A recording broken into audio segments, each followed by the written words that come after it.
This is Christina Shala, and welcome to another episode of Empowering the Educator Within. In today's episode, we're going to take a look at what individualized planners are and why every school needs. Before getting into what individualized planners are, it's first important to understand why planners are the most powerful tool that you have at a school. Planners are the most powerful tool that any school has because they have the power to change mindset and habits. And when planners are designed properly and structured correctly, they can transform the way an entire staff thinks and approaches teaching. Because planners are such a powerful tool and they have such an impact on teachers' thought processes, it's very important to keep in mind when designing them that an incorrect map leads to an incorrect destination. That said, in order to ensure that the planners that a school is using are truly powerful and that staff are being pushed in the correct direction and the proper destination, planners need to match the school's vision. They need to support the school's educational framework.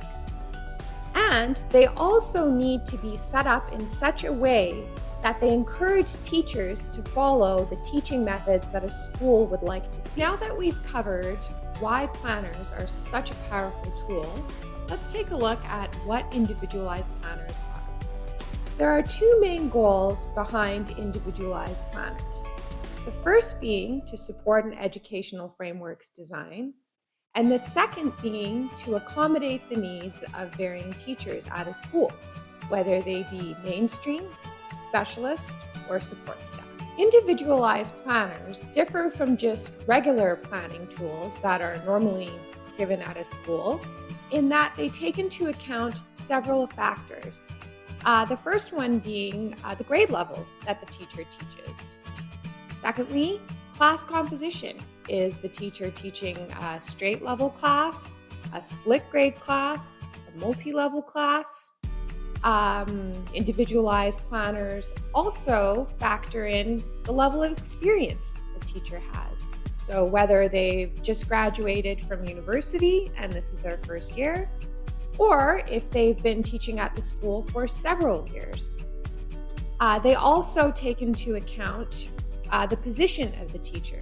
Is the teacher a mainstream teacher, a specialist teacher, support staff? And lastly, if connections to other subject areas need to be made. An individualized planner's power stems from the ability to provide structure to an individual teacher.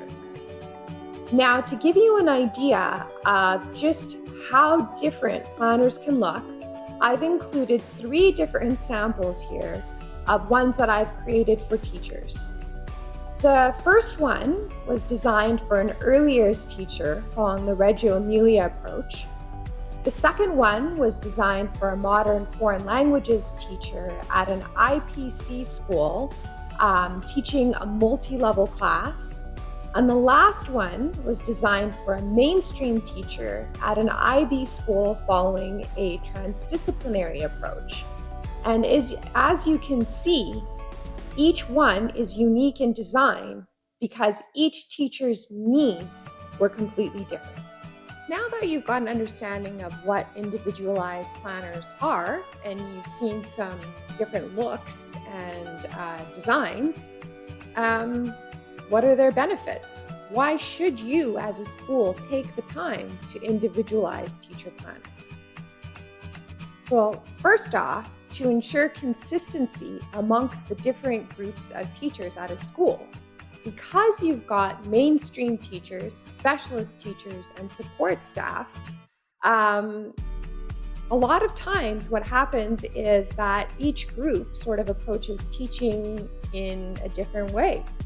But if you've designed the planners correctly, with their positions in mind and how they relate to one another, you can ensure that as students are moving from class to class, that it won't matter whether they're in a science class, whether they're in art or drama, or whether they're being supported by a learning support staff.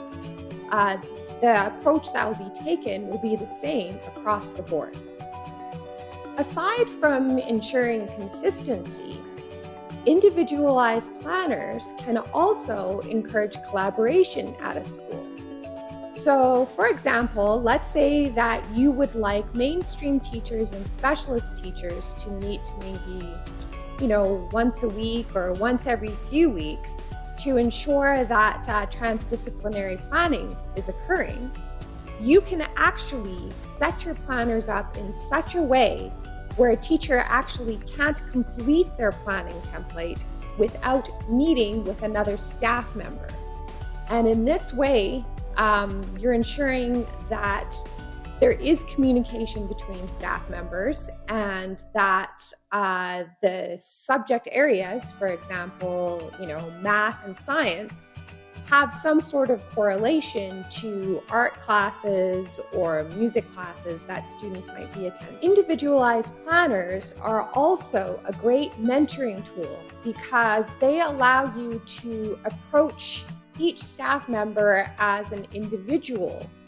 And so if you've got a teacher who's just starting out, this is their first year of teaching, you can design their planner accordingly. And maybe they need to fill out extra information, that other teachers who may have been teaching for 10, 15 years don't need to. At the same time, a teacher who's experienced, if you want to push them in a different direction, and get them exploring some different philosophies or teaching methods that you have in mind, you can also alter their planners accordingly. Not everyone has to look the same. And finally, what I consider to be the most important reason to individualize planners is that they lead to empowered teachers. Because you've taken the time to really reflect on what each individual teacher needs, and because you've provided them with a planning tool that matches their position, their class composition,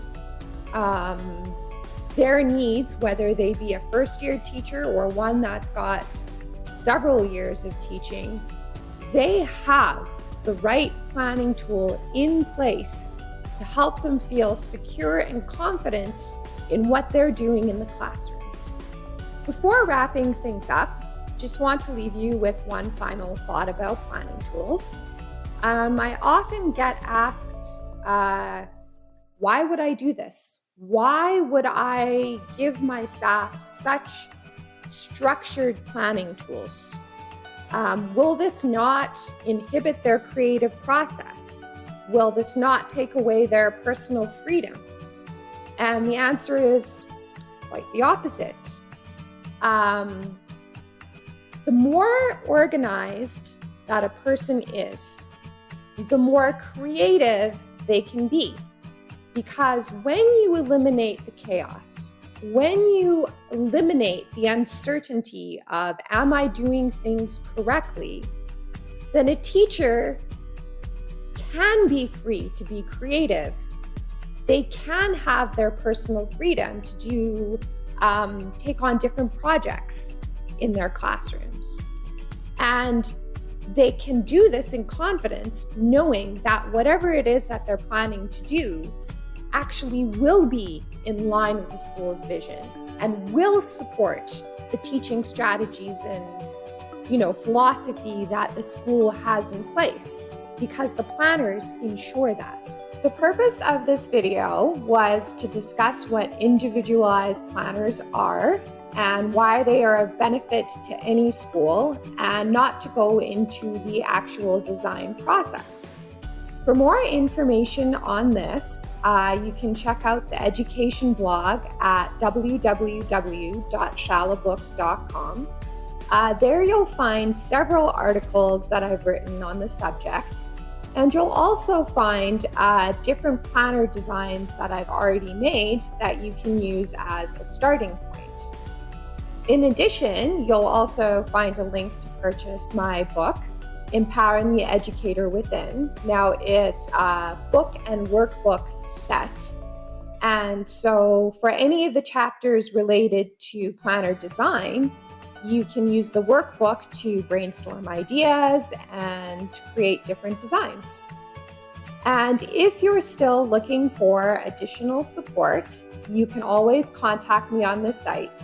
I'm always happy to help. Thanks for joining us today. Be sure to tune in to next week's episode of Empowering the Educator Within.